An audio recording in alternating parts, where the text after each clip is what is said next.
Vega Jewelers, a luxury bridal jewelry exhibition and sale 22nd and 23rd November, Fortune Kansas Hotel, Tata Nagar, Tirupati. హైదరాబాద్లో అంతర్జాతీయ స్థాయి look ఇచ్చేటువంటి ప్రయత్నాలు జరుగుతున్నాయి. రాష్ట్ర ప్రభుత్వం తీసుకున్న కొన్ని నిర్ణయాలు ముఖ్యంగా జీహెచ్ఎంసీ పరిధిలో చేయాల్సినటువంటి ఫుట్పాత్ డెవలప్మెంట్ ప్రోగ్రామ్స్లో ఒక ఎక్స్పెరిమెంట్ చేయబోతోంది తెలంగాణ ప్రభుత్వం. అందులో ముఖ్యంగా జీహెచ్ఎంసీనే ఇందులో ఒక ప్రధానమైన పాత్ర పోషిస్తుంది.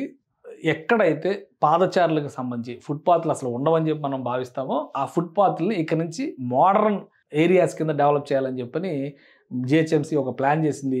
దీనిలో ప్రయోగాత్మకంగా ఒక ఫుట్పాత్ డెవలప్మెంట్ ప్రోగ్రామ్ అంటే పూర్తిగా ఒక సోలార్ పవర్ సోర్స్ కింద దీన్ని మారుస్తూ హైదరాబాద్ని ఒక వాకబుల్ సిటీగా మలచాలనేది టార్గెట్ అని చెప్పి చెప్తున్నారు. దీనికోసం ఒక పైలట్ ప్రాజెక్ట్ని టేకప్ చేశారు. దాదాపుగా 1 కిలోమీటర్ డిస్టెన్స్లో దీనికి సంబంధించి ముఖ్యంగా జిహెచ్ఎంసీ తీసుకున్నటువంటి నిర్ణయం ఇది.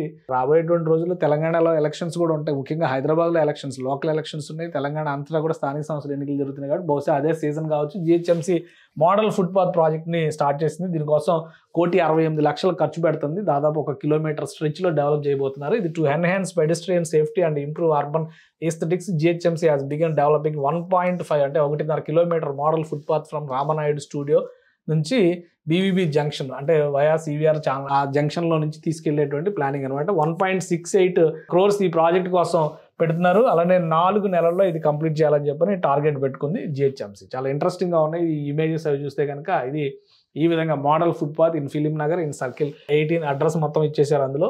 కాబట్టి ఇక్కడ సోలార్ గ్రిడ్ ఏర్పాటు చేస్తారు. పైన కిందనేమో ప్లాస్టిక్ లేయర్లతో తయారు చేసినటువంటి బ్లాక్స్ని కూడా ఉపయోగిస్తారు. అలాగే ఇవన్నీ కూడా సింగిల్ యూజ్డ్ ప్లాస్టిక్స్తో చేసేటువంటి బ్లాక్స్ అంటే ఇవి. అలానే టెక్టైల్ పేవర్స్ అని చెప్పని వీటిని ర్యాండమ్గా వీటిని డెవలప్ చేసి ఈ ఎక్స్పెరిమెంటల్గా ఈ ప్రాజెక్ట్ కనుక సక్సెస్ అయితే హైదరాబాద్ అంతటా కూడా దీన్ని విస్తరించాలని చెప్పని ఒక ఆలోచన రాష్ట్ర ప్రభుత్వం చేస్తుంది.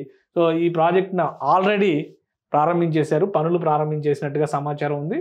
4 నెలల్లో కంప్లీట్ చేస్తే ఇది 10 kilowatt పవర్ ఉండే సోలార్ గ్రిడ్ డెవలప్ చేసి దాన్ని గ్రిడ్కి కనెక్ట్ చేస్తారనమాట. ఎనర్జీ ఎఫిషియెంట్ పాత్వేస్, అలానే eco friendly plastic paver blocks using 65 to 70% recycled single use plastic దాన్ని ఉపయోగించడం ద్వారా ఇవి తయారు చేస్తారు అనమాట. ఈ ప్యానల్స్ తయారు చేస్తారు.